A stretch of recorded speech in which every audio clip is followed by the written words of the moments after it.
On a cold New Year's Eve, snowflakes drifted gently from the sky. The city sparkled with colorful lights, and the Christmas star shone brightly above everyone's heads. Families rushed home in warm coats. Children laughed, chasing each other through the snowy streets. Their joyful voices echoed everywhere. You can't catch me! Oh, yes, I can! Watch this!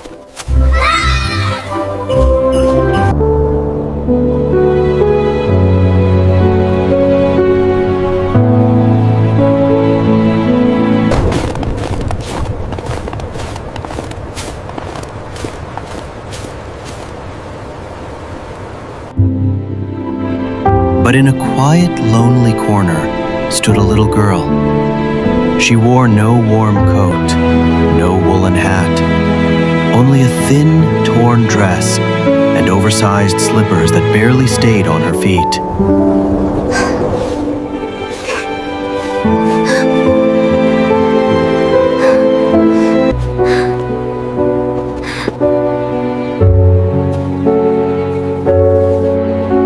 Still, she looked at the children playing and smiled faintly. A child shouted at her, "Look, the little match girl is here again!" Her eyes watered from the cold. She held a small cardboard box close to her chest and whispered with trembling lips, "I have matches. Would anyone like to buy some?" But no one heard her. No one looked at her. She was invisible in the crowd. Suddenly, she heard a car rushing toward her. Bright headlights lit up her face. "Get off the road!" someone yelled. She jumped aside, fell hard on the icy ground, and her slippers flew off. Before she could reach them, another child grabbed them and ran away into the darkness. "But those are mine," she whispered. Barefoot, she picked up her scattered matches and tried for hours to sell them. But no one stopped for her tiny, shivering voice. Her feet froze, her hands turned red, and tears slowly filled her eyes. She sat down beside a cold stone wall, desperate, hopeless. She lit a match. Psh! A tiny flame appeared, and suddenly she was in a warm room.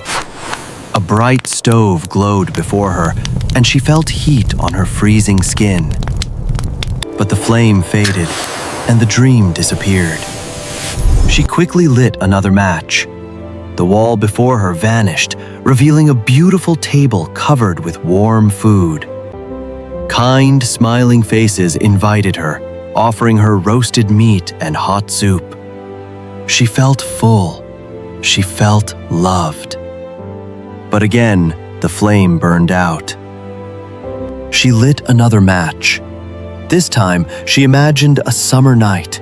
Stars shining above, birds singing softly, the warm breeze brushing her skin. And then her grandmother appeared, dressed in white, smiling with pure love. The girl's voice trembled with joy. "Grandmother?" A star fell across the sky. Her grandmother whispered, "When a star falls, my child, a new light has awakened on earth." Then she gently vanished. The girl lit match after match, desperately trying to see her again. Every flame brought back memories. Her grandmother knitting red mittens, her lavender-scented hands, her warm hugs. But soon, only one match remained. She held it tightly between her trembling fingers and lit her final match. A bright golden flame burst to life. Suddenly, she was back in the glowing meadow. Her grandmother stood there, waiting for her, smiling with open arms. She ran into her embrace.